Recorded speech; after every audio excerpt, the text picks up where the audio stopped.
Lyle status screen, spoilers, you are listening at novelfull.audio. Chapter Point 1. Lyle status screen, spoilers, name. Lyle level 239 to 1665/5000 soul power, tier 3, Golden Knight, class. Blood Lord, more info in the class menu, secondary class. Ruler of Darkness race. True Vampire Lord, more info in the race menu, attribute points. 200 strength. 1350 agility. 1460 endurance. 1102 vitality.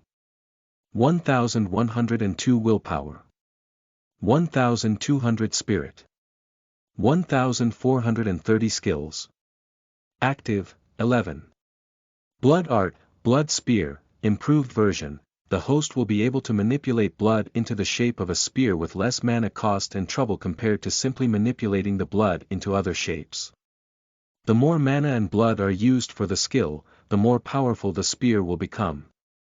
Vampiric Servitude, the host can use the power of a vampire lord to change a being into a vamp or a vampire. The being has to be near death or died recently in order for the skill to be used. The being will have unconditional loyalty to the host and will perform any task the host asks of it. The current limit of servants. 6 Blood Explosion, the host can use any blood that he has manipulated and cause it to explode. Infernal Flames, the host has a limited usage over the infernal flames that can freeze anything they touch.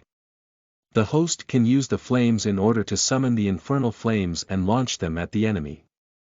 Blood Hammer, the host is able to manipulate blood into a shape of a unique hammer that is blunt on one side, while having a long blade with a pointed tip on the other side. The hammer is able to do it all, it can smash enemies to pieces, stab them and even cut them up, allowing for a wide variety of attacks. Bonus skill, Summon Servant of Darkness, description. The host can summon one servant from his shadow and have him help him for the next 5 minutes. The servant will have 70% of the host's stats and will be able to utilize his abilities and skills proficiently. The stronger the host, and the better control over his own skills and abilities he has, the better control and strength the shadow servant will have. The maximum number of shadow servants is the same as the number of vampiric servants the host has. Curtain of Darkness, the user can use his power to control darkness to summon forth a veil of darkness that can be used to hide his body and presence from the enemy. The skill is an effective tool to disappear from the enemy's sight and retreat or hide oneself.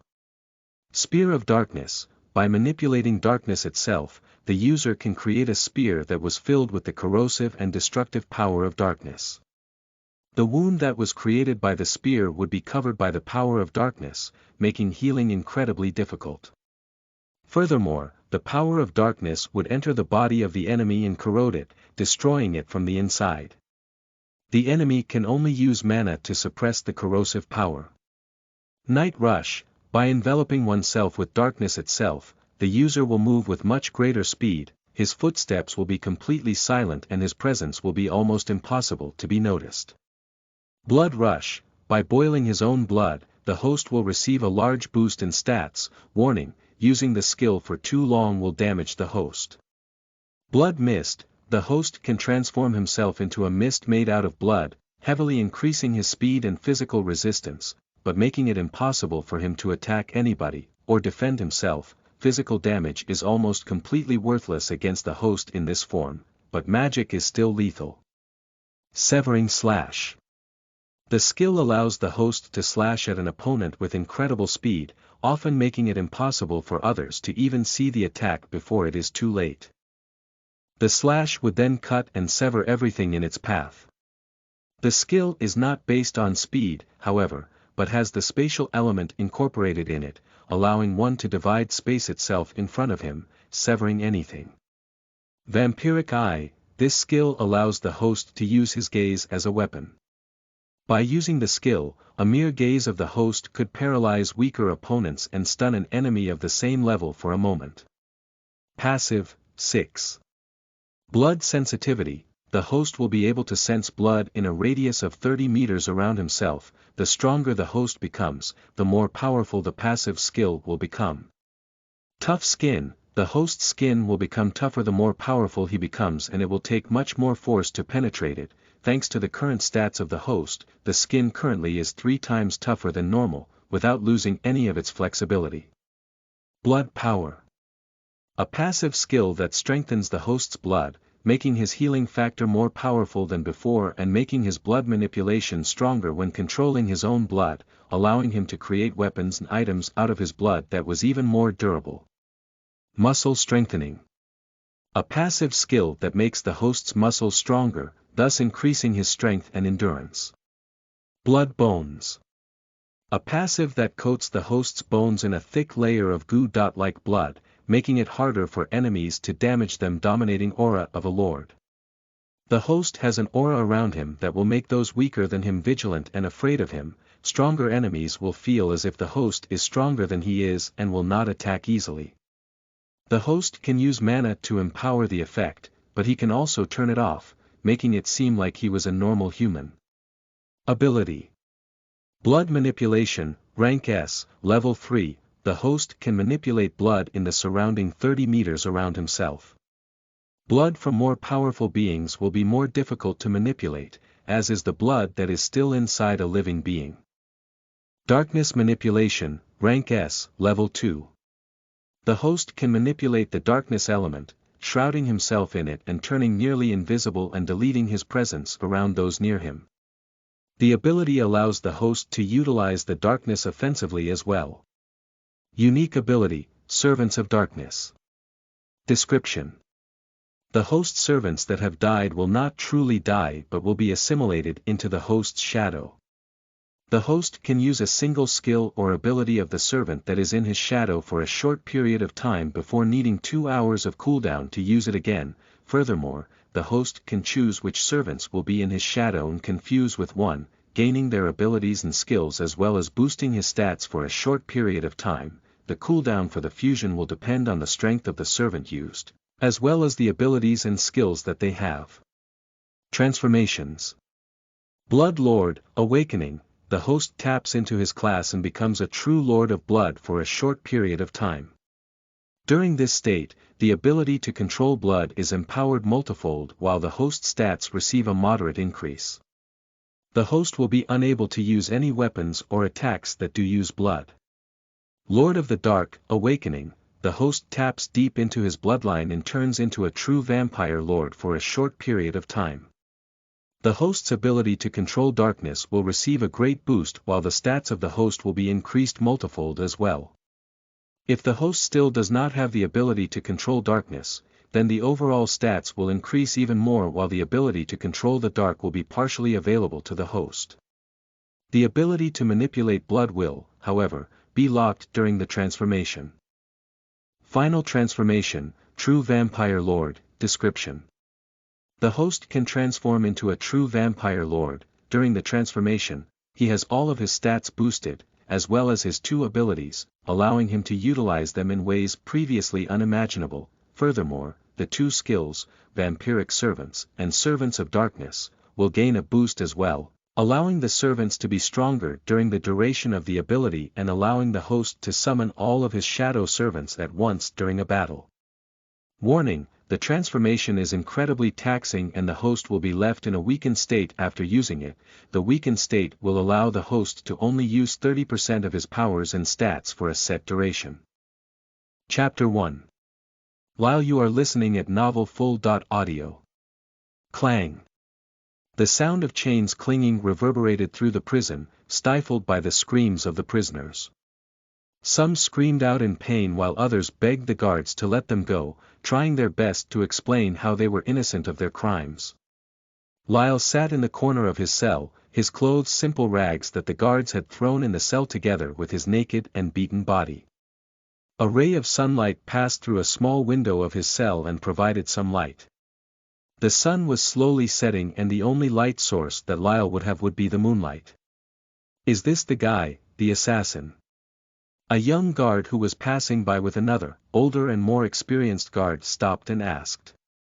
Yeah, the crazy bastard actually thought he could assassinate the Duke, got caught by the Archmage who sealed his powers and ordered for him to be kept here before his execution.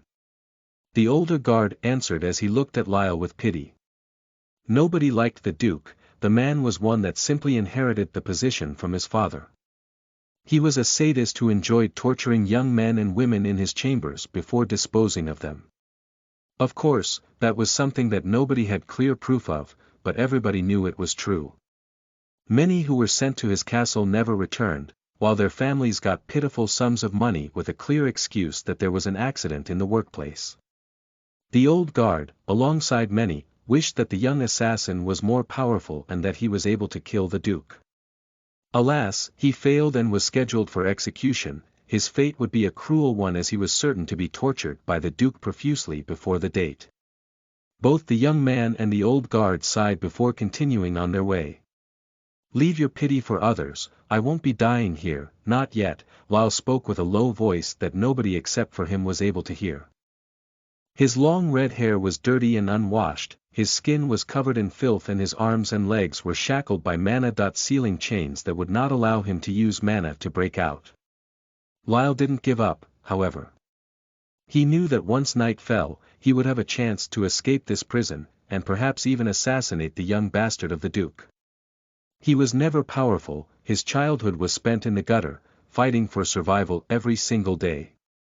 His magic was weak, he had no talent for it, but his control over mana was something that surprised most that saw him, even mages. With the meager amount of mana he controlled, he was able to rise through the ranks of the Assassin Order and reach the very top. The Shade, that was the name that he was known in the underground.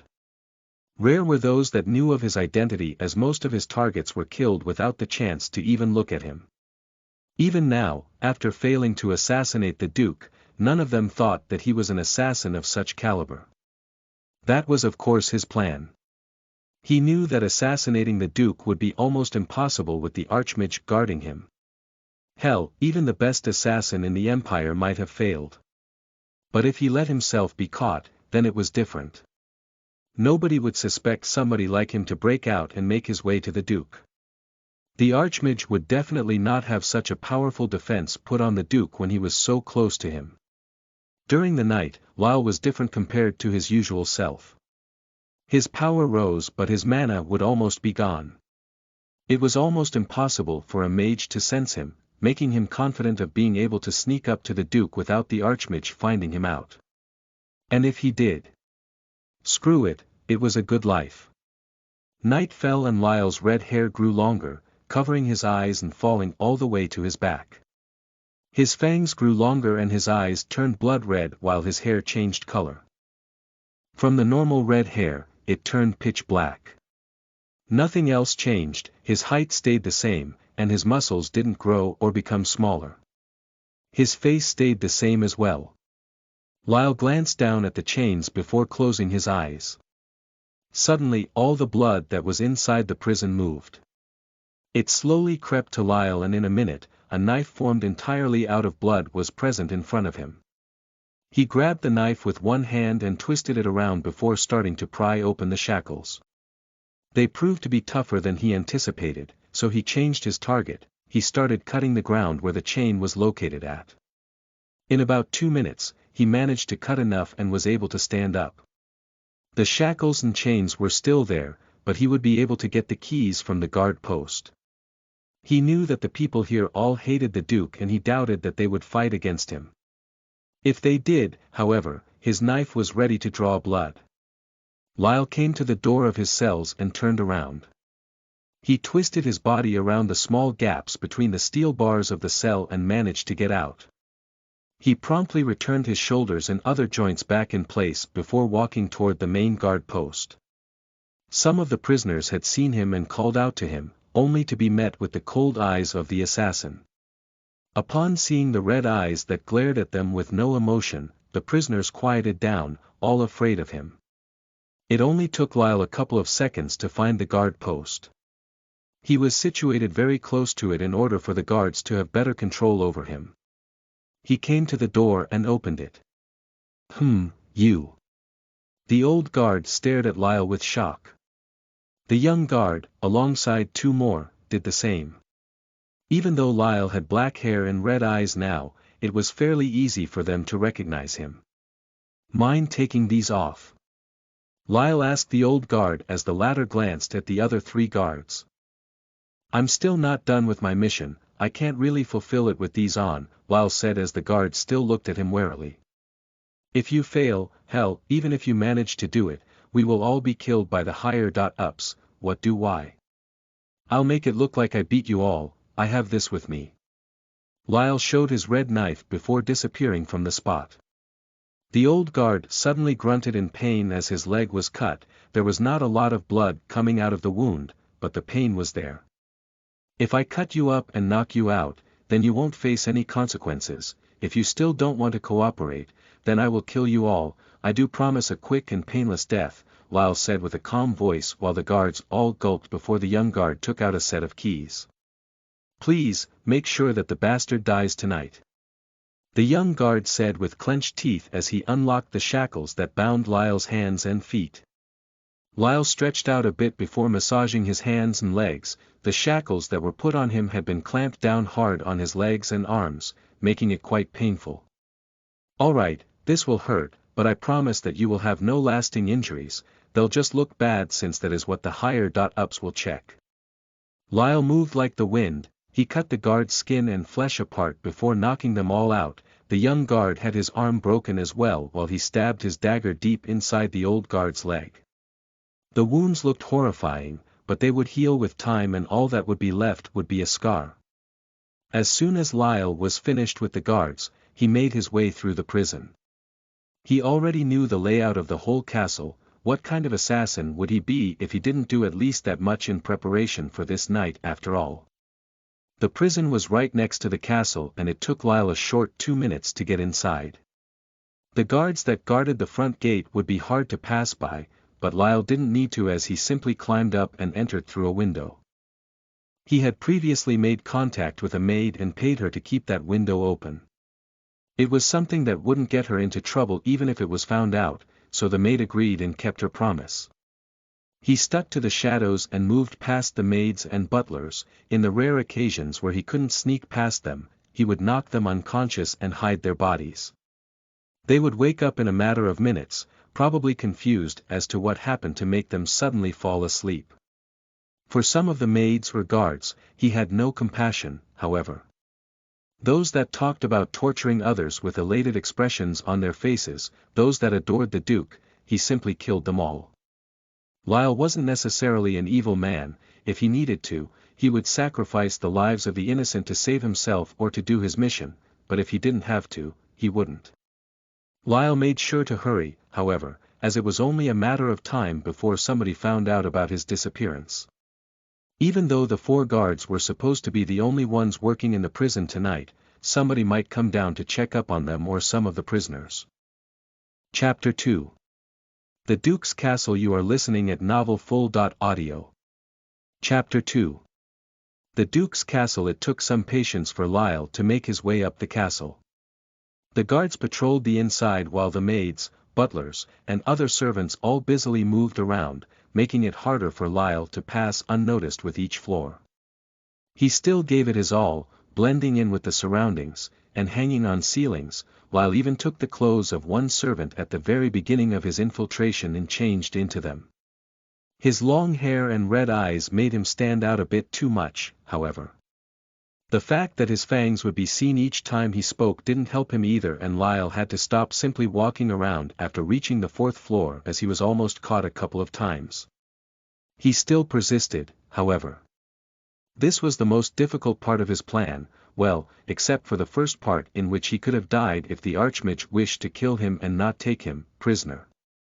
As Lyle stepped onto the 6th floor, he quickly kicked the wall and jumped up before hanging from the ceiling. He was using his legs and arms to push against 2 beams and stay above the 3 guards that were going down the staircase from which he came up. He sighed in relief as the 3 guards disappeared down the stairs and hung his head down in order to observe if there were any more of them nearby. There was only one guard that stood some 10 meters from the staircase. His back was turned to the staircase and he wouldn't be able to notice Lyle. Lyle let go of the beams and fell down on the ground. His graceful landing made no sound and he quickly went toward the guard with his knife held backward. He quickly stabbed through the side of the guard's neck, blocking his windpipe and making sure that he wouldn't be able to produce any sound. The guard still struggled, however, his metal armor clanging as he moved his arms around in an attempt to grab onto anything. Lyle used his ability to control blood and made sure that no blood fell down on the ground. It all flowed to his dagger, which was becoming more intricate and longer. It no longer looked like a dagger made from blood, but like one that was made of weird red metal. Lyle quickly used the dagger to completely open the neck of the guard before dragging him to a nearby room. He opened the room and scanned it. It looked like some kind of storage area, which worked perfectly for him. He took the guard inside and went to work. He started taking off the armor from the guard while still using his ability to make sure that the blood made its way to its dagger. Well, it was no longer a dagger at this point, but a short sword. Lyle put the armor on before grabbing the lifeless body of the guard and putting it in a giant sack of potatoes. The body would be well hidden inside and it would take a while for anyone to find it. Before Lyle could fully hide the body, however, a creak was heard as the door opened. Lyle quickly let go of the body and bolted towards the door. A man dressed in servant attire, one that was of better quality compared to the servant that Lyle had killed and taken the clothes from, stepped inside the room. Upon seeing Lyle, who was still not wearing a helmet, and the dead body behind him, the servant drew in a sharp breath of cold air as he tried to scream. Lyle's sword was faster, however. The sword quickly went through the servant's chest while Lyle used his free arm to grab him by the throat and crush it. Even though Lyle was not as powerful as knights were when it came to physical strength, he was still much stronger compared to normal humans. With his heart penetrated and throat crushed, the servant, who looked like he was almost 30, died immediately. His eyes were wide open in shock as they stared at Lyle, who sighed before closing the door, and then the man's eyes.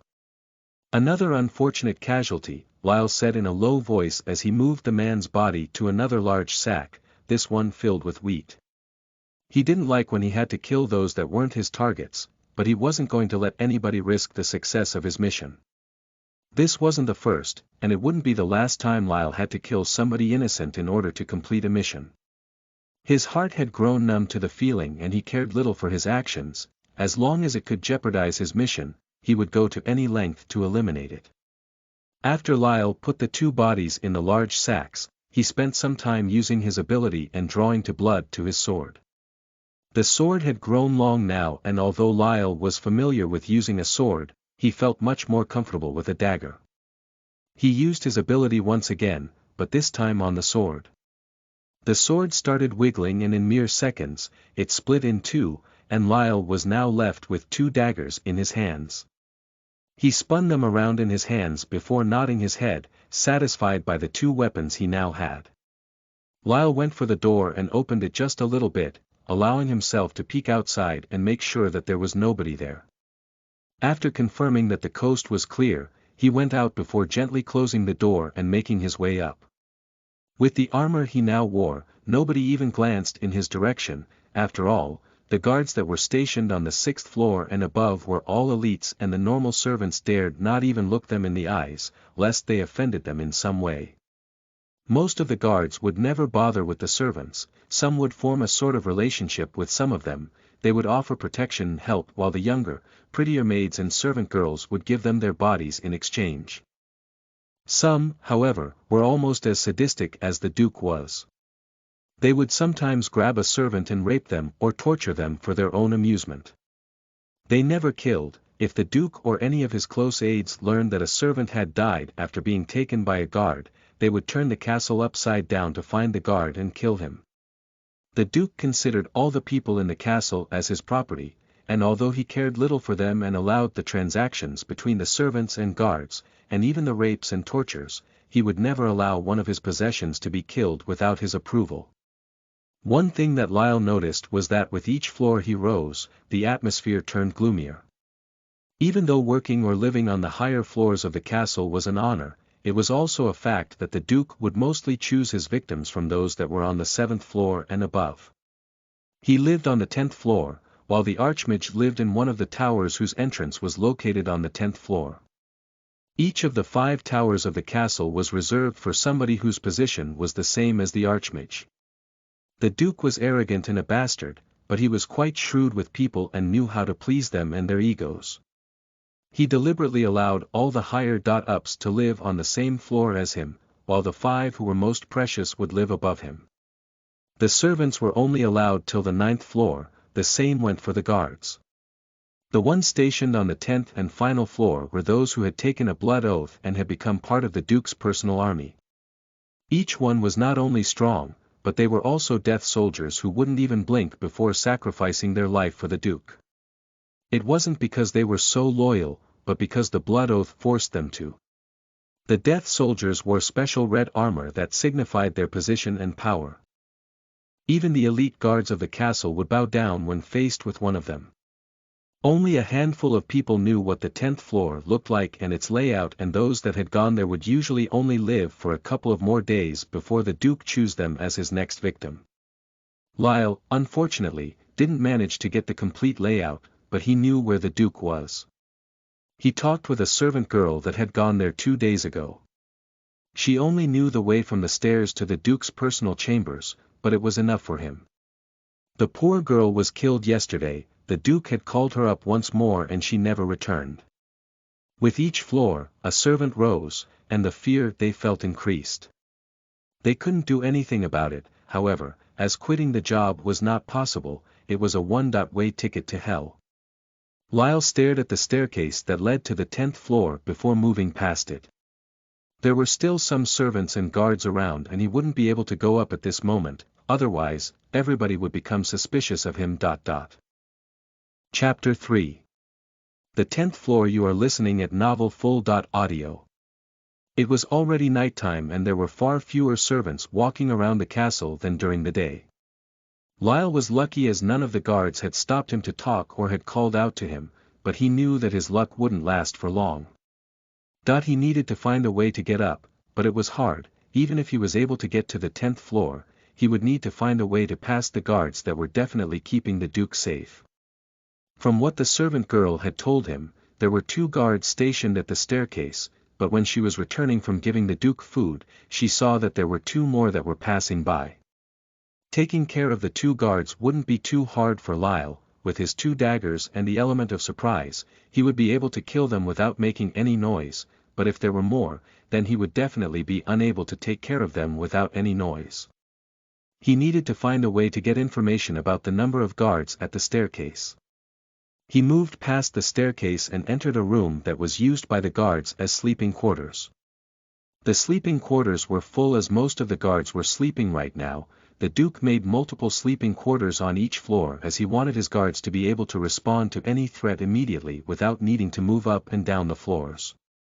Lyle was able to see that out of the 10 beds in these sleeping quarters, 7 were occupied. He looked at the window at the end of the room and made a plan. He would be unable to simply climb outside the castle and enter through a window as all the windows on the 10th floor had iron bars on the outside, but scouting the inside was possible. He would wait until a patrol team passed by the staircase before going up and dealing with the 2 guards who were stationed there. From then, he would need to pick up his pace and quickly reach the Duke. Being sneaky and unnoticed would not work and he would need to run and kill any enemy that he came across quickly. Lyle opened the window slowly. The creaking of the wooden frame made him tense as he feared that the guards would wake up. "Yanon, man, why are you?" One of the guards woke up, but before he could even ask his question, his throat was penetrated by one of Lyle's daggers that he had thrown at him. Before the man could produce any sound or move, a part of the dagger that was inside his throat suddenly broke off and exploded upwards, reaching his brain in an instant and killing him. Lyle panted a bit as he had been using his ability multiple times tonight. The skill he used to make a part of his blood dagger break off and form a small blade that would destroy the inside of the enemy was incredibly useful, but also very draining. He scanned the room and upon finding that none of the other guards had woken up, he moved to the guard he had killed and retrieved his dagger before putting the corpse into a sleeping position and covering him with a blanket so that nobody would suspect that he was dead. Lyle moved back to the window and quietly went out. He used his daggers to slowly climb up as he stabbed between the bricks that were used to make the castle. He made sure to move slowly and not produce any noise that could alert the death guards that were guarding the 10th floor. He quickly scanned the outside of the castle and moved to the left side as that was where the staircase was. He found a window and started moving towards it. Upon reaching it he started going to the side as he wanted to get a good look at what the situation was inside. The very moment he stabbed his dagger between the bricks that were on the right of the window, he stopped. Sweat rolled down his forehead as he was able to sense that somebody was at the window. He didn't know if the person was looking through the window or if his back was turned to it. One wrong movement and the enemy would be alerted of his presence. He gulped a bit as he stopped moving and waited. He waited for the enemy to move away from the window, hopeful that his dagger and right arm were not visible to the enemy. Every second was like an eternity. Lyle was able to feel his muscles getting fatigued as he waited for over a minute before the person moved away from the window. Lyle moved up and took out a shard of glass from his pocket. He used the glass to look inside the window. Well, he didn't try and find any details this way, he merely used the reflections from the shard of glass to check if anyone was close to the window and if it was safe to look inside. After confirming that it was indeed safe, he looked inside and found 2 guards at the staircase and 3 more who were passing by. One of those 3 was probably the one at the window. It seems I lucked out, he didn't notice me. Lyle thought as he slowly went back to the window he used to go out with. The patrol team had just left, and they would definitely not be returning soon. This was a golden opportunity for Lyle to go up and deal with the 2 guards at the staircase and go to the Duke. Upon reaching the window, he repeated the same process as he did with the upper one. He used a shard of glass in order to check if there was anyone nearby before entering the quarters. Nobody had woken up during the time he was gone, but there was one more person that was occupying a bed. Lyle glanced at the man that was lying on the bed and sleeping before moving towards the door. As he passed next to the new person, he suddenly stabbed his throat with his dagger before using the same skill he previously used. The man's eyes were wide open in shock as he stared at Lyle with a confused expression. How did he notice me? Those were the last thoughts running through his mind before he died. Not a bad try, but my ability is to control and sense blood. That includes the blood flowing inside your body. Your heart was pumping blood way too fast for a person who was sleeping. Lyle said to himself as he closed the man's eyes and put a blanket over him. I need to finish this fast. My mana is down to half and the Archmage will probably get alerted the moment I kill the Duke. I will need to leave the castle as soon as possible after killing him, otherwise I will definitely get captured again. In the worst-case scenario, I will need to jump out and try to scale down the castle wall before fleeing the city. Lyle left the quarters and did a quick scan of the hallway he was in. There were no guards present, and there were only 2 maids and 2 servants around. The servants had just returned from the 10th floor and were holding trays that held empty cups and plates. It seems that the Duke or someone else had just finished eating. Lyle passed by the 2 maids and stopped at the staircase. Upon making sure that nobody was looking at him, he made his way up the staircase. As soon as he was visible, the 2 death guards turned and stared at him. What are you doing here? Ah, sorry, I have an important message for his lordship. Lyle spoke with a slight stutter and acted as if he was nervous. His body language made the 2 guards ease up, but they still stared at him. What message? Ah, here, I was told that you can also take a look. Whatever happened won't be a secret for long, Lyle said as he took out a parchment from inside his armor. The parchment was of course empty, but it was rolled and the guards couldn't notice. One of the death guards motioned to him to come closer and he did so. He gave the guard the parchment and the latter unfurled it and tried to read the contents. What is this? What is it, Joe? Before the second guard could finish his question, his throat was penetrated by Lyle's dagger. The first guard was slow to respond. The parchment blocked his view and he was still oblivious that his friend had died. As soon as he put the parchment down, another dagger came and his fate became the same as the first guard's. So far so good, now for the hardest part of the mission. Lyle said as he took a deep breath before running towards the Duke's room. Even though he was running, his steps were silent and almost inaudible. Chapter 4. The Old Duke. You are listening at Novel Full.audio. The way to the Duke's chambers wasn't complicated. Lyle knew it by heart as he made sure to memorize where to go after he had talked with the servant girl 2 days ago. Left path, pass by 2 turns and then turn right at the 3rd turn, continue forward, go left on the next turn, pass by 2 again before turning right at the 3rd one, straight up until the 2nd turn, go left and then straight until reaching the door at the very end. Lyle repeated the words in his head as he ran. It didn't take him long before he came to the 1st turn. He simply continued, passing by the 3 guards who were on patrol and had turned right. The 10th floor wasn't like the other floors, it was similar to a maze and had a variety of different rooms on it. There was a dining hall where the Duke would frequently go to eat with the other higher-ups, they usually met for breakfast and dinner there. There were multiple rooms that were used for, well, less ethical purposes.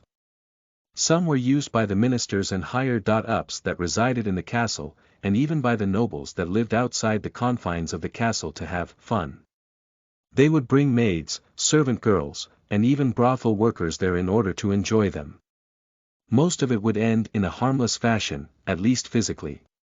There were many servant girls who had their first time in that manner either with one noble or more. Orgies were also hosted at least weekly, the nobles and ministers would all indulge themselves and rape wasn't uncommon. The servant girls whose first time was with one person and was consensual could be called lucky as there were many that were raped. Their screams of pain and agony would only work to get the men fired up more and they would usually be held in the room for the whole day and night. Even the Archmage, a person who was supposed to be above normal people and should have high morals, also took part in such things. That was of course kept a secret as the man would usually use his magic to mask his appearance. He still had to keep his reputation in front of the people that simply believed he was employed by the Duke solely because of the debt he owed his father. The Archmage under the young Duke's service was an odd one. He wasn't a part of the Empire, at least not originally. The Archmage came to the Empire about 10 years ago. Back then the Empire was still powerful and an Archmage of his caliber was not something the Empire needed. Even today, the Archmage that served the young Duke was called the weakest of them all. Nobody knew where he came from, or what he did to be found in the Empire, almost dying of starvation. He swore fealty to the Empire and was given a title, although barely. He still commanded great respect from most mages, but when put next to his peers, he was the absolute lowest one. There were even some high mages that had shown greater capabilities than him, slowly making his reputation plummet. It was only after the old Duke visited the Emperor that his situation took a turn for the better. The old Duke was for some reason interested in the old Archmage and employed his service, whether he truly did that for the Archmage, or to gain good grace from the Emperor who was spending the crown's money on the Archmage, was unknown. The story that followed was a wondrous one for the Duke's only son who was taken as an apprentice by the old man. The Duke back then had just received his title and was slowly working on improving his land, and forming a personal army. He was a general of the Empire and commanded great respect from others as he rose to his position alone. He held no titles before and rose to prominence during a great war against a neighboring empire. From the ranks of normal soldiers, he distinguished himself with his great strength and talent. By the age of 22, he had already reached the realm of a silver knight, becoming one of the youngest in the history of the empire to do so. In the following years, the young knight made astonishing feats. He had killed tens of enemies of the same realm as him, led his troops to victory time and time again, and never suffered defeat. By the age of 26, he rose to the next rank, broke through a siege of the enemy during a hopeless situation, and took the head of the enemy general. He immediately received the position of vice-general following that. Even though he was a vice-general, he commanded more respect than others, even though some of the generals were below him in the eyes of the soldiers. It was, however, only when he turned 40 that his truly astonishing feats showed themselves. In a span of a single year, he had won 6 great battles and managed to not only regain the empire's territory but also conquer some of the territories that the enemy empire held. His soldiers worshipped him as a god of war as he fought on the front lines each time. His valor and strength shook the hearts of the enemy, and in the end, the enemy was forced to sign a peace treaty and give more territory to the empire. The old duke was given his title and he put a pause on his conquest. He hung his cape and put his sword down until the next time the empire needed him. The other nobles either had respect for him or feared him. None dared to even think of using underhanded methods to suppress him, as his bloody appearance at the peace treaty signing was still carved in their minds. But after a mere 5 years, tragedy struck. The enemy hadn't forgotten the humiliation that was brought to them. They conspired with neighboring kingdoms and attacked the old duke when he was called to the capital by the emperor. It was said that 10 titled knights participated in the battle against the old duke, who was a titled knight himself. Out of the 10, only 6 were left alive, 2 of which were heavily wounded. The old duke and his wife, however, were killed. The young duke took over the mantle of his father and swore revenge, only for that notion to slowly be forgotten as the young boy indulged in riches and comfort. The people that once sang praise of the duke now hated and feared the young boy, while the empire was attacked by its old enemy and an alliance of kingdoms. In the short 5 years that the war took place, the empire had lost 40% of its territory. The number of soldiers that were killed was in the millions, and only after paying a heavy price, were they able to inflict serious damage on the enemy and force them to stop their conquest. The situation now was at a stalemate. Nobody knew when the war would go full throttle again and who would be the one to strike again. As for the young duke, it was as if he had forgotten all that he had said when his father was killed. The talks of revenge slowly died down. He never mentioned his father or mother again and simply stayed in his castle. The one thing that the organization that Lyle was part of managed to uncover, however, was the real truth of the matter. Why did the enemy manage to lay an ambush inside the empire's territory? How did nobody notice them? How did they know where the duke was going to pass through, and why didn't the duke try to flee and not die a useless death? It was all told by a servant girl a couple of weeks ago. There were many theories before, but her statement to an agent of the organization made it clear what had happened. That the duke's death was not only planned by the enemy but by his son as well. The young man was useless, he had no talent in martial arts like his father, and neither did he have a high affinity for magic. He was bound to live a normal life. He would never inherit the position of duke, as he would probably die of old age before his father, who was a titled knight and could live much longer than normal humans. In his anger and jealousy, the young duke plotted with the enemy, together with the archmage, who was actually a person that came from one of the neighboring kingdoms. He slowly started his plan years ago.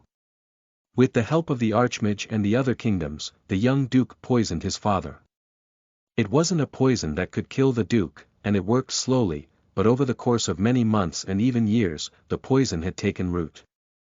It was a kind of poison that was untraceable and would not show any difference normally. It was only during battles that it would flare up. The duke had lived in peace for a long. He trained and sparred with his men, but never to a point of going all out, which is what the poison needed in order to be activated. After the poison was activated, one would not only feel an immense amount of pain, but they would be unable to use mana as effectively as before.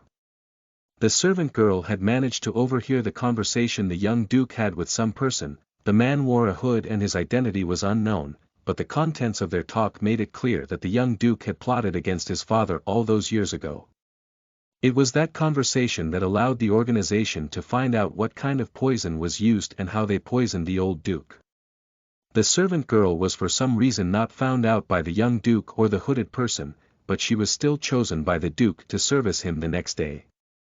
She never returned to the agent who was supposed to lead her to safety and have her tell everything to the higher ups, but her statement to him alone was enough for the empire to allow the organization to assassinate him. The organization wasn't one that simply killed people without care. They had their rules, and one of them was to never kill nobles without any proof of wrongdoing, as they didn't wish to go against the empire and be destroyed. The empire didn't have enough proof to take the young duke in custody. so they could only deal with him this way. Any that helped the young man out would be arrested after his death, as there was already a squadron of soldiers outside of the city, waiting for the Duke's death so that they could enter the city under the guise of investigating what happened. They would not investigate, however, but collect proof of what had happened so that they could get all the traitors in one fell swoop. Chapter 5. The Organization and Lyle's Past. You are listening at novelfull.audio. Some would call Lyle and his organization the dogs of the Empire, listening to their beck and call. That, however, was not true. The organization simply had an agreement with the Empire, and the higher-ups of the organization would be given free rein in the Empire as long as they followed a couple of rules. Do not kill the important nobles of the Empire without first contacting the royal family and ministers and showing proof of misconduct of those nobles. If any noble was accused of being a spy, the organization had to help the Empire and find proof that would either clear the accused or show that the accused truly was a spy. Never work against the Empire. Taking jobs in other kingdoms and empires was fine, but do not take any jobs that would upon their completion weaken the Empire. That is how it has been for decades, and that is how the organization and its connection with the Empire would continue. Nobody from the organization meddled in politics, and neither did they meddle in the squabble the noble houses had against one another. That was something that other, less reputable organizations did.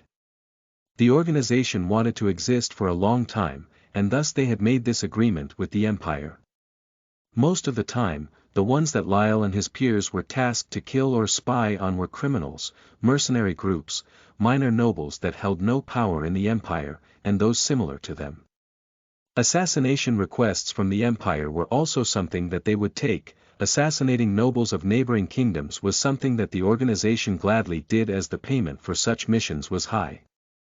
As for Lyle, he did 2 of such missions and was successful. Both times, however, he almost lost his life. The mission he was taking this time might even be more dangerous. He was in the castle of the young Duke, surrounded by hundreds of soldiers and mages, not to mention a couple of knights and the knight captain who was quite powerful. The biggest threat, however, was the Archmage. It was of utmost importance that Lyle assassinates the Duke before the Archmage arrives, otherwise his mission would probably fail.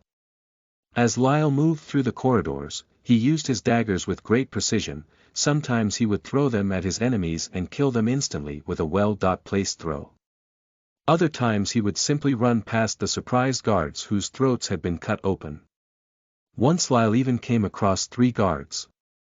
All 3 had their backs turned to him, and he was able to come quite close before they realized that somebody was there.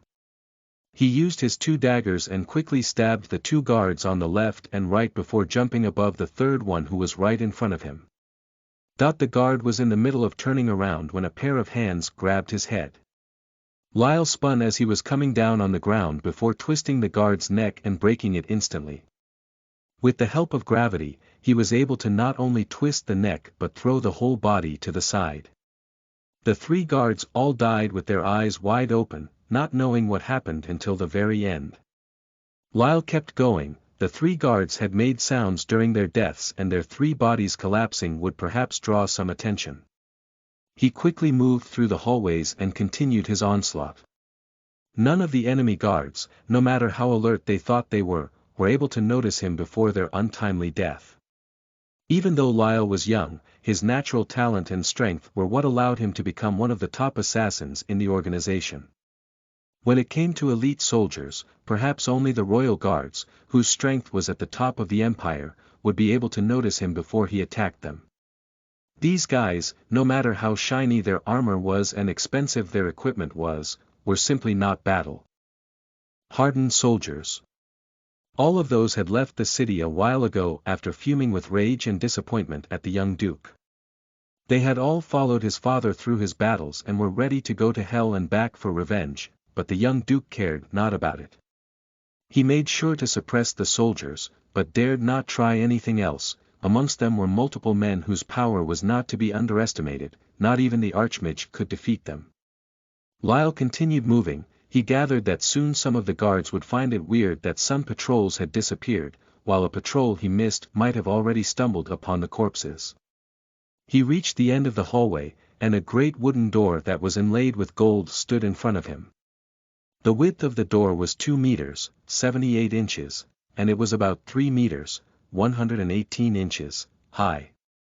Lyle stopped in front of the door, and just as he was about to knock, he stopped as he was able to hear cries of pain and the laughter of a man coming from inside. Lyle didn't know why, but he felt anger. It wasn't the kind that would force him to act purely out of emotions and cloud his judgment. It was a subtle feeling of anger that he felt towards the young man who was in the room in front of him. Lyle had to work for everything he had. Ever since he knew about himself, he was struggling and fighting in order to simply live. His childhood was spent in orphanages and the streets. Nobody that came to the orphanage to adopt ever chose him. He had no idea why, at least not at the time. The changes he went through at night were present since he was 7. He was scared of it but never told anyone, as he feared what they might do to him if they found out that he was different. He spent his time pickpocketing on the streets. He became very good at it, and by the age of 12, he could steal a man's purse in less than a second, even if that person was looking at him and knew what he was going to do. It was at that age when he was caught. Upon trying to steal from a man, the man grabbed him with a speed that his eyes couldn't follow. That day became a turning point for him. The man saw his potential and asked him if he wanted to join the organization. He promised a warm bed, food, and a sense of finally belonging somewhere. Lyle of course said no. Even though he was a kid, he wasn't a fool that could simply be tricked so easily. It was only after the man showed him his skills and persuaded him to at least check the place out that he joined them.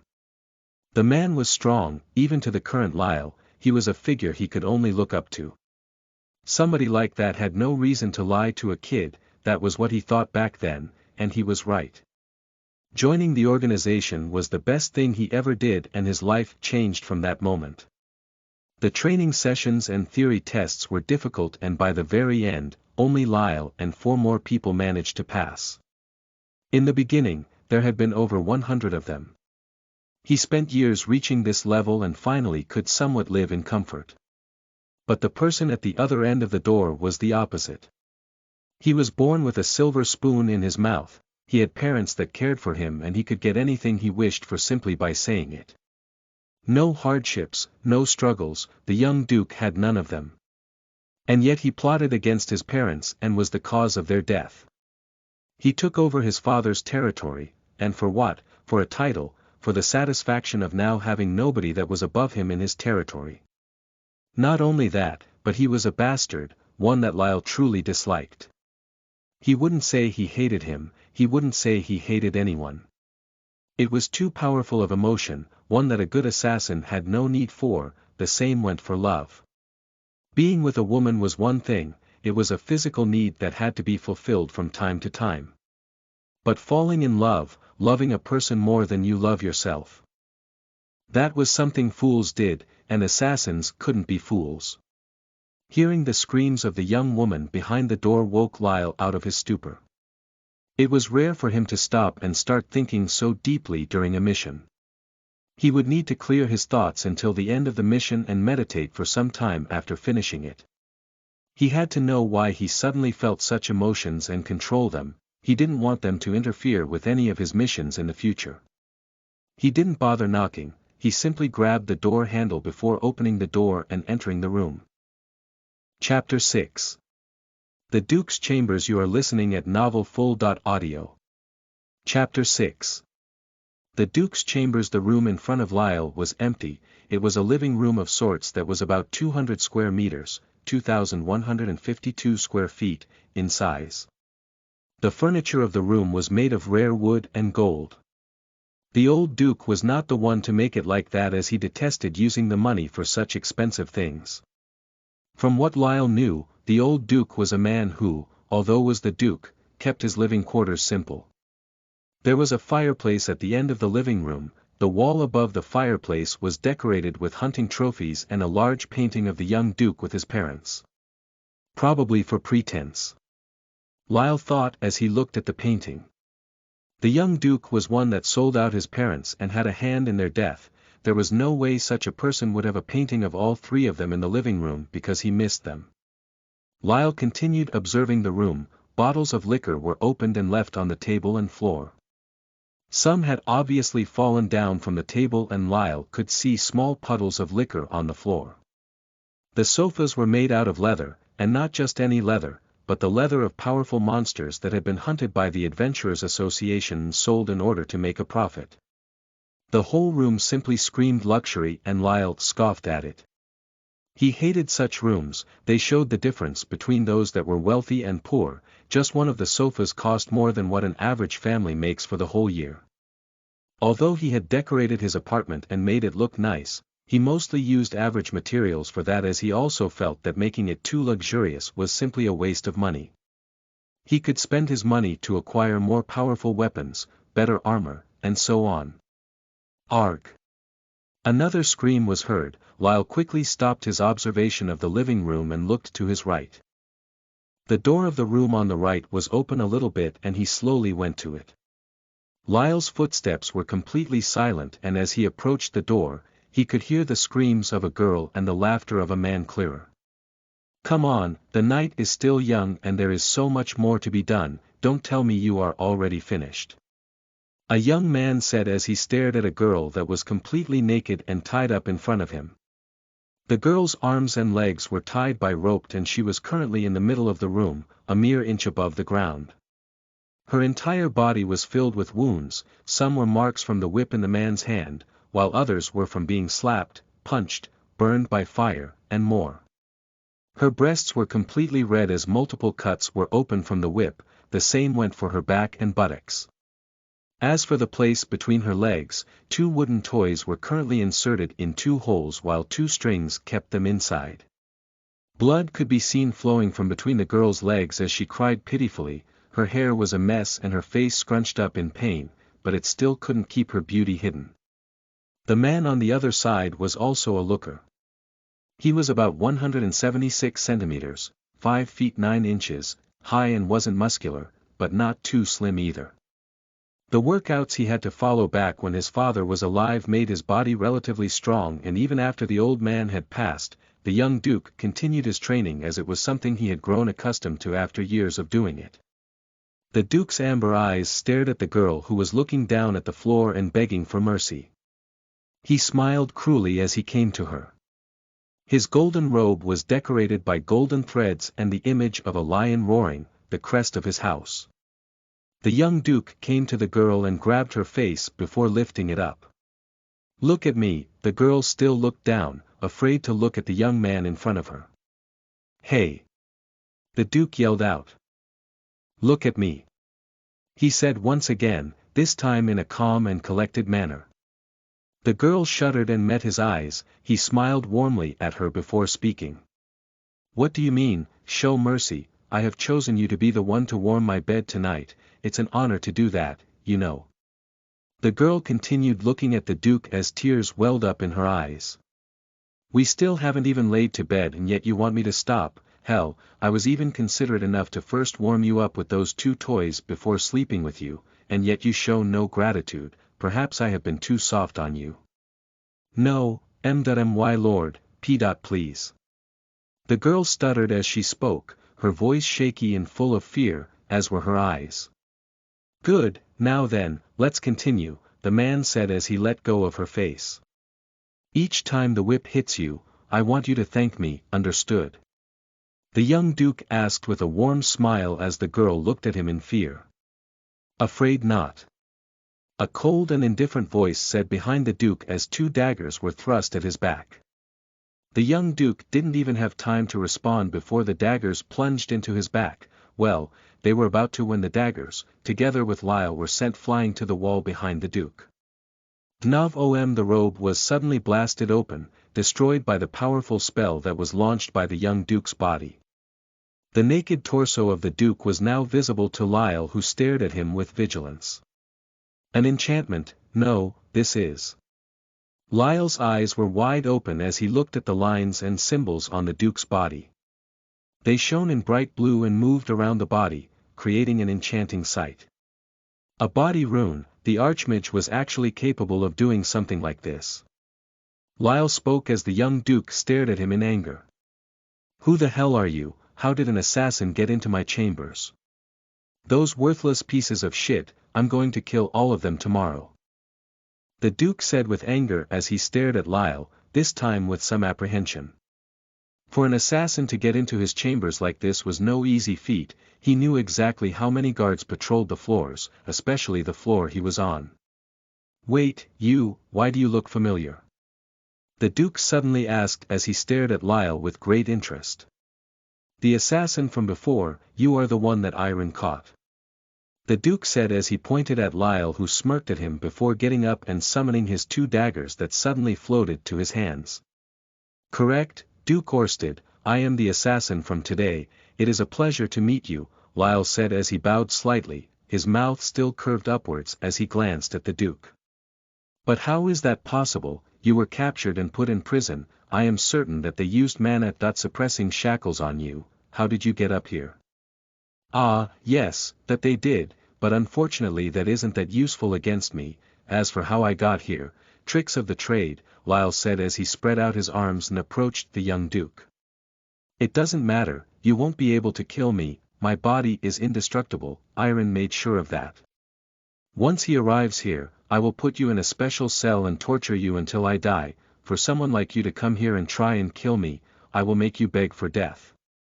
So annoying, Lyle said in a cold voice as his demeanor changed, his smile was gone and an indifferent, cold face stared at the Duke. The expressionless face, coupled with the cold and murderous eyes of Lyle, made the Duke tremble in fear. The killing intent he was currently releasing was something that the likes of Orsted had never experienced. Today you die, nobody can change that. Suddenly Orsted took out a knife from his robe and pressed it against the neck of the young girl he was torturing. Stay back, or I will kill her. Orsted shouted in fear as his arm that held the knife trembled. The girl started crying in fear as she looked at the knife before staring at Lyle, hoping he would save her. It doesn't matter, her death will have no impact on my mission. If you wish to, you may kill her, Lyle said in a cold voice as he stared at the young Duke before his hair suddenly started rising in the air. The stench of blood filled the room as Lyle was suddenly going through a transformation. Blood Knight, Ignition. Chapter 7. Lyle's Origin. You are listening at novelfull.audio. Chapter 7. Lyle's origin and overwhelming killing intent suddenly shrouded the room. The young girl and the Duke were both horrified as they stared at Lyle, whose body was slowly changing. His hair turned the darkest of black while wisps or red could be seen on it. His red eyes started shining as a red hue covered him. The armor he was wearing suddenly started deforming before it fell from his body. A black suit of what seemed to look like leather armor appeared on him. The armor looked like ordinary leather armor, if not for the red metal that was visible in some places like the shoulders, the back of his hands, knees, and so on. His black hair rose up as he stared at the Duke while his 2 daggers became dark red and looked exactly like normal metal daggers. Blood Knight, Ignition. It was a skill that Lyle spent a lot of time creating. The skill was only possible thanks to his origin. Lyle was not human, well, at least not entirely. His mother was human, he was certain of that as he still had memories of her back when he was a small kid. Before he was sent to the orphanage, he lived in a small shack with his mother. The shack was one of many in the city and his mother was nobody special, a member of the lowest ranks of society that did any job she could in order not to starve to death. He still remembered her face, her smile, and the tears that she would sometimes have when sitting alone at night when she thought he wasn't awake. Lyle didn't know why she would cry, he also didn't know why he remembered all of these things. His father was a mystery, one that Lyle tried to uncover ever since he had joined the upper echelons of the organization. He was a vampire, that much he knew. As for Lyle, he was a hybrid, half human and half vampire. Hybrids usually stood at the bottom of the hierarchy of any race. Humans hated most of them, and so did the other races, except for rare ones such as elves and the like. The reason for hybrids being hated wasn't because they were part of both races, but because of their physical appearance. Most were ugly and disfigured, and a glance would be enough to see that they are hybrids. Hybrids of beast men were easy to identify as they had a human body but fur over it, their feet, hands, or head were usually of the race they belonged to. Their bodies were however not normal, they were usually weaker compared to normal beast men and even compared to humans. Their ugly appearance and weak strength were what made hybrids despised by society. As for Lyle, he was one of the lucky ones. A rare percentage of hybrids would be what was called the perfect hybrid. They gained the best of both races, and identifying them was difficult since their outward appearance would be of one of the two races. They could, however, explode with power after using the ability they gained and transforming, just like Lyle was doing right now. He was a hybrid but could become a true vampire after using the skill. Not only would he become a true vampire, but he would even be stronger compared to them. Lyle could use this skill during the day as well, but the full power of it was only accessible to him at night. Compared to what most would believe, vampires could freely walk during the day. Those that had a weaker bloodline would just become weaker when standing under the sun, but those of noble vampire bloodlines and perfect hybrids would face no such penalties. But during the night, they would become stronger, and every single aspect of their being would rise, except for those with weak bloodlines that would barely get a bonus at night. Lyle's father, whoever he might be, wasn't a normal vampire, however. That was clear after Lyle was checked by the organization. There were already those belonging to different races and even hybrids amongst the ranks of the organization, so Lyle wasn't afraid that they might do something to him. He was also going to use the organization's power and influence in order to try and track down his father, so he felt it was natural that they knew about his origins. But the organization found nothing, not only about his father but his mother as well. It was like the woman never existed. Lyle still remembered the sight of his mother laying down on the ground as a puddle of blood had formed under her head. He didn't know what exactly happened, but she had started bleeding from the mouth and coughing. It only took a short couple of minutes before she died, drowning in her own blood. The conclusion that the organization gave made Lyle surprised, however. The pendant he had taken from the shack, the only heirloom he had, was not a normal one. It was masterfully crafted and impossible to have come from the Empire, as they simply didn't have the technology and craftsmen that could create such a thing. It would be a treasure no matter where it went, and it was simply impossible for a woman of low birth to possess such a thing. As for his father, the organization concluded that he wasn't a normal vampire, he was most likely a vampire that belonged to one of the noble houses of the vampires. The noble houses were incredibly powerful and each one was not a force to be messed with, even the Empire would not lightly go against one. The ability to control blood was the reason why they concluded that. Ordinary vampires were unable to do something like that, and neither could a perfect hybrid that came from such a vampire. Only the noble ones, those that belonged to the top of the hierarchy amongst vampires, could do something like that. Lyle's Blood Knight Ignition was a skill that transformed him not into a true vampire, but a noble of vampires. Not only was he stronger in all aspects when using the skill, but his ability to control blood also gained a boost and was much more deadly. Suddenly, SSSZZZZZ, a whistling sound was heard as a small blue dot appeared in the room. The dot slowly became larger and larger. Iron! The young Duke shouted, overjoyed by the sight. A teleportation! Lyle shouted in shock as he stared at the sight. Teleportation was not something that any archmage could do, it was a high-level spell that only a small percentage of them could perform, as it was an incredibly difficult spell with a high mana requirement. To think the archmage that was ridiculed by everyone was a high-level one, this isn't good. Lyle thought as he suddenly performed a weird gesture with his hands. A small symbol on the back of his hand suddenly glowed before a parchment appeared in front of Lyle, who simply tore it in half. The parchment was suddenly engulfed in black flames that rose in the air and sped to the teleportation spell that the archmage was casting. They covered the spell up and it slowly started becoming smaller. To think I would be forced to use such a valuable item during this mission, damn it. Lyle cursed as he stared at the young Duke. The parchment he used had a spell infused into it. The spell was a high-ranking one and its power was a simple one, it would disturb and destroy any spell that was being cast in the area. It was an incredibly useful and powerful spell that was of the same rank as the teleportation one that the Archmage Iron tried to perform right now. Its value was incredibly high and Lyle spent a lot of money and effort in order to get one of these. If this guy is at this level, then I have to move quickly, otherwise, my death is certain. Lyle told himself as focused on the young Duke whose expression had changed once again. He was elated to see that the Archmage was coming to save him, but upon the teleportation being disrupted by Lyle, his spirit was down as he now understood that the enemy in front of him was even more dangerous than expected. His heart started beating much faster than before as his right hand started moving backward. Before he knew it, the knife had cut deep inside the neck of the poor girl that stared at him in bewilderment. She couldn't speak, but her body started shaking as tears fell down her face.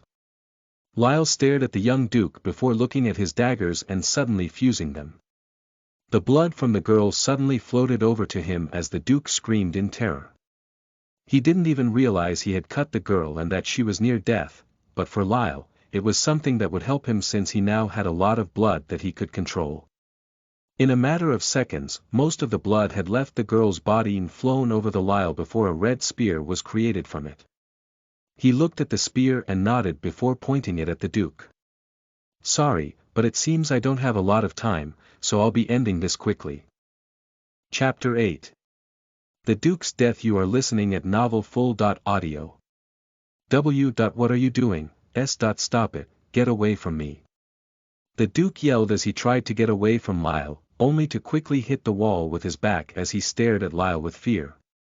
I'll pay you, yeah, you're an assassin, you work for money, whatever you were paid, I'll double it, no, I'll triple it, okay. The Duke yelled out as a slight smile appeared on his face. Assassins usually took on jobs as long as they paid well, since Lyle had come for his head, he was definitely being paid by someone. Paying him in order to stop with the mission should work well, thought the young, inexperienced Duke. Money? Asked Lyle quietly as he scoffed at the Duke. No amount of money can save you, not from me, or from anyone else they send. You have signed your death notice when you decided to align yourself with the enemy, Lyle said before kicking the ground and charging at the Duke. The floor cracked open while the wall behind Lyle showed some cracks as well. In an instant, he was in front of the Duke, his right arm pulled back as the spear glimmered underneath the moonlight that was coming in the room from the window. Lyle stopped in front of the Duke before stabbing him. His spear shone with a bright red color as it disappeared in front of the Duke's eyes. Boom! The body of the Duke that had been reinforced with the body rune was impenetrable to most. One needed to at least reach the realm of the night before he could include mana in his attacks, which would allow him to break through the powerful defense. As for Lyle, with the boost to power he currently had, coupled with what was amongst his most powerful attacks, he was above a normal knight. There was no resistance as his spear penetrated through the body of the young Duke.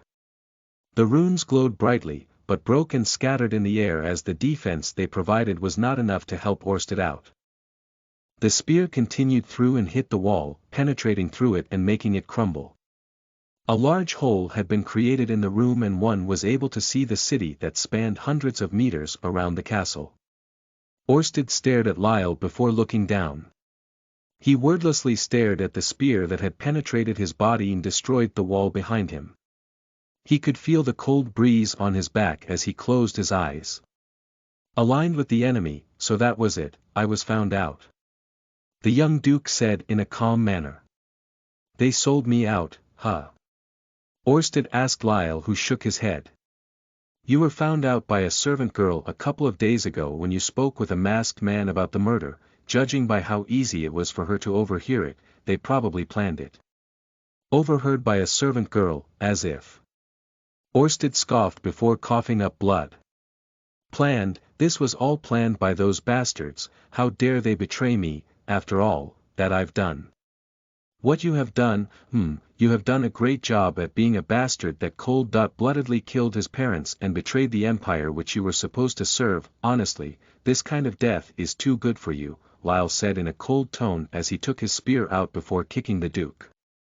The young man flew out of the room and started falling down. The beauty of the night sky was on full display as Orsted stared at the stars before trying to grab one with his hand. The wind whistled in his ears as he picked up speed before hitting the ground. Bdnvldm he was dead. His body was mangled to such an extent that it would be hard for people to even realize that it was the Duke who had fallen down from a hole in his room. The guards and servants that were nearby were all shocked by the sight. The maids and servants screamed in terror as the guards stared at the body in shock. They tried to calm down the screaming servants before one recognized the body. The head of the young Duke, as mangled as it was still recognizable.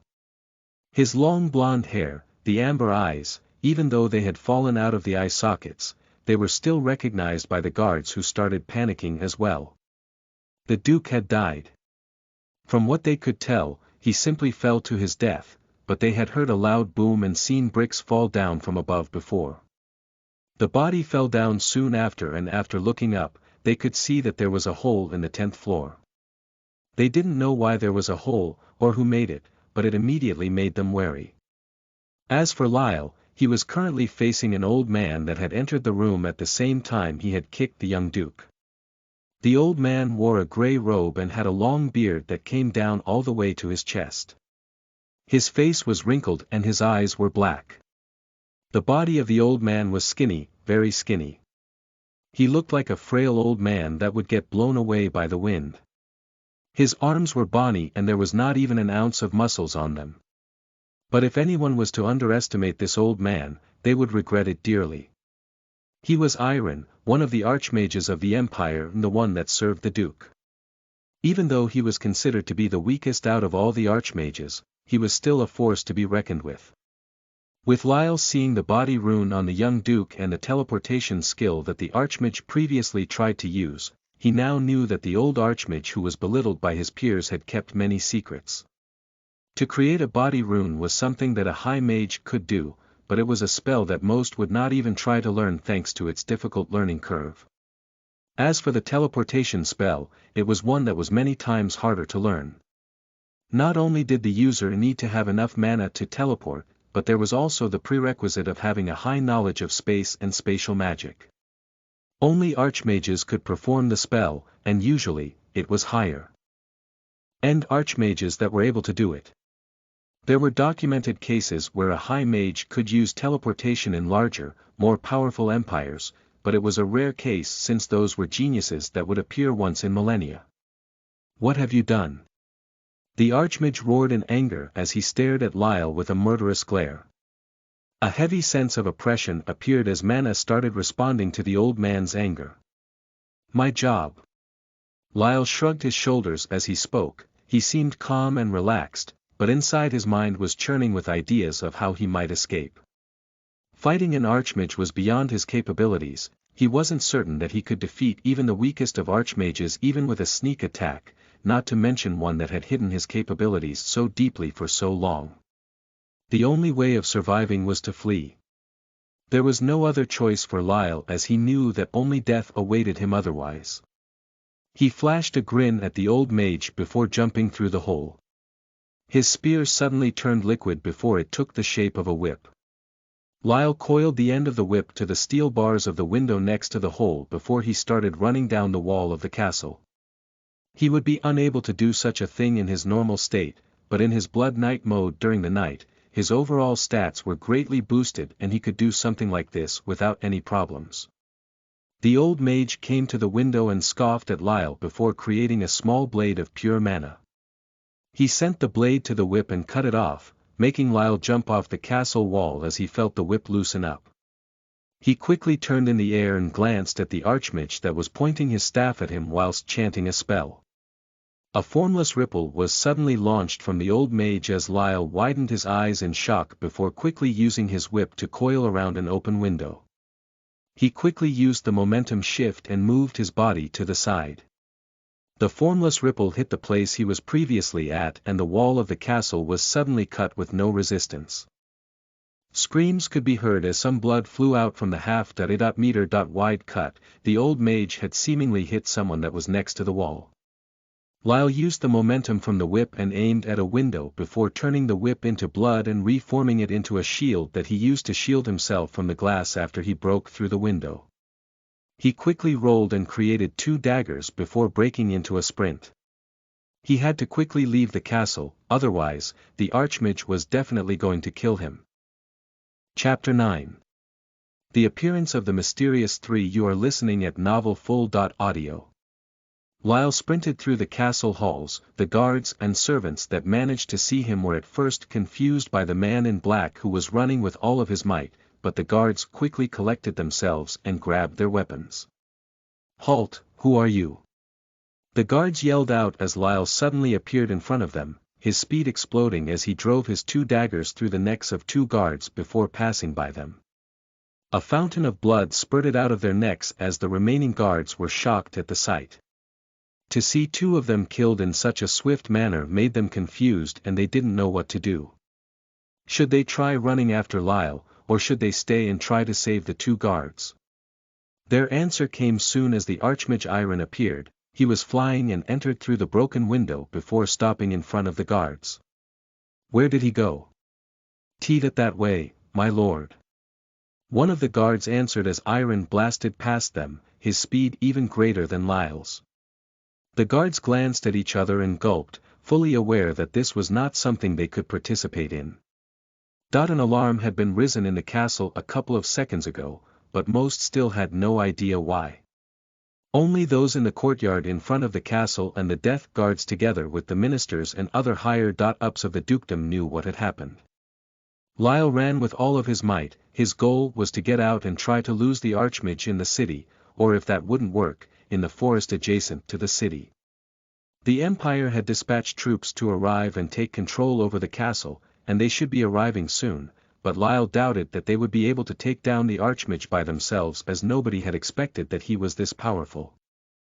Spatial magic was incredibly rare and difficult to learn.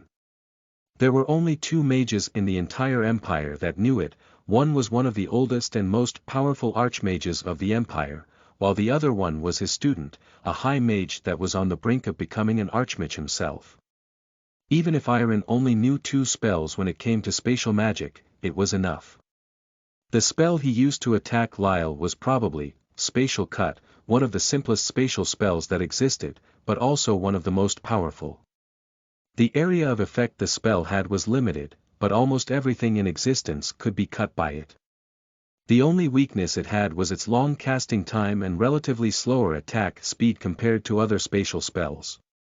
Of course, that was under normal situations. From what Lyle knew, when the spell was performed by someone that had completely mastered it, the cut would be instantaneous and it was almost impossible to dodge it.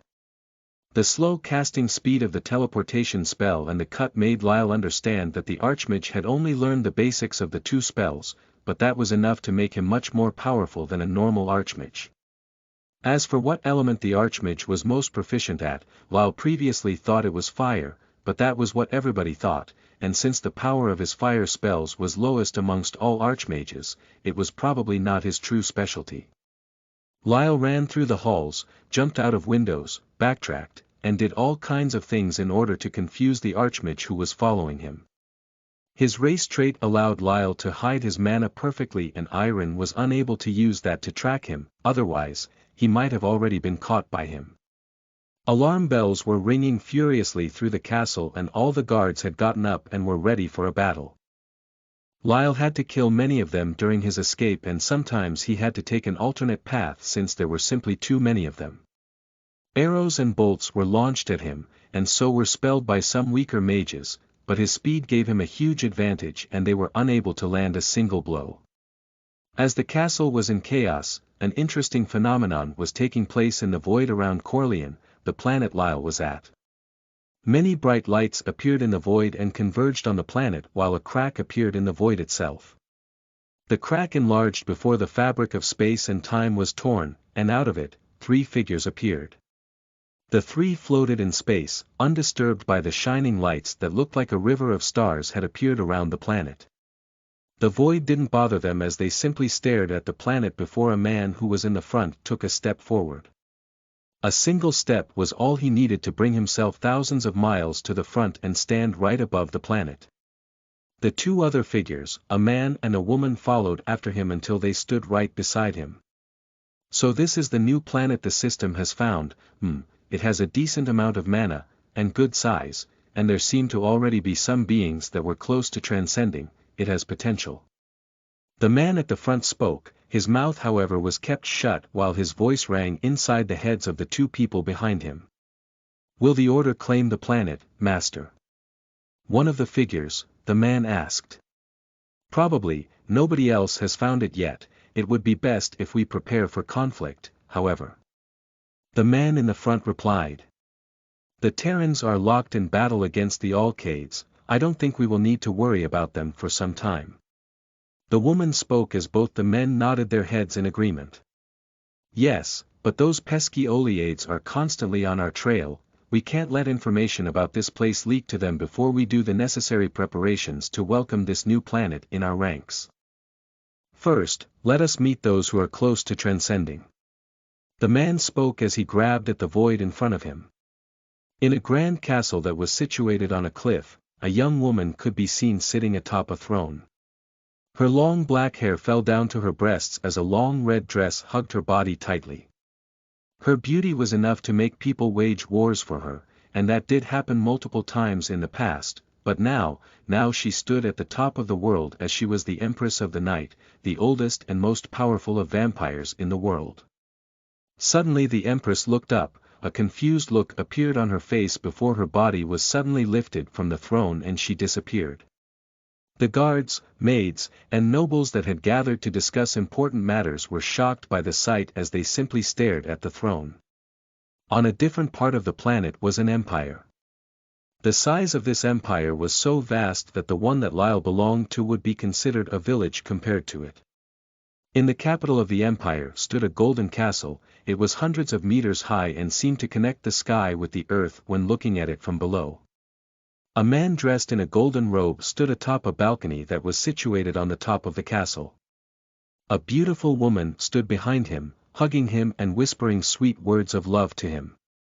This man was Arshavin, the emperor and the person regarded as the strongest human alive. His might was enough to destroy mountains with a single punch and overturn rivers with a flip of his hand. The two talked and laughed together before Arshavin looked up, and in the same manner, as the Empress, he suddenly lost control, was lifted in the air, and disappeared. The woman looked in shock at the sight and screamed out his name in panic. The same occurred in 3 more places in the world. 3 figures that were regarded as some of the most powerful beings on the planet suddenly disappeared. In the void outside the planet, all 5 figures appeared at the same time. The 5 glanced at each other in shock as they all knew each other and knew how powerful each of them was. They then stared at the person in front of them and opened their eyes in shock at what they saw. A 3-meter tall man with long curled hair stood in front of them. He wore a black suit of armor and stared at the 5 with no regard for their status.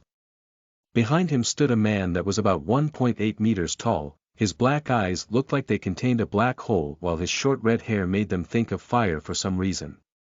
Next to the red-headed man stood a young girl that looked like she was no older than 18. Her long braided blonde hair fell down to her lower back as she stared at the 5. All 5 were shocked. They were shocked by the fact that they were floating in the void outside the planet, but they were even more shocked by what they could sense. Each of the 3 people in front of them was powerful, much more powerful than they were.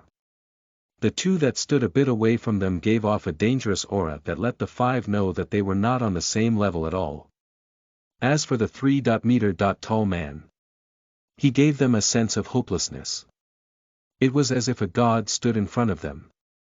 The mere sight of him made the 5 numb. They couldn't even talk or move. Hey, restrict your auras, you're scaring them to death. The tall man spoke to the 2 behind him as they stared at him in astonishment. Master, I think it's you who is doing that. The girl said as the man blinked before scratching his head. Sorry about that. The auras the five felt were gone and suddenly they couldn't sense a single thing from any of the three in front of them. It was as if they were staring at three people who never had contact with mana in their lives. The feeling brought horror to their minds, but they quickly collected themselves before staring at the tall man.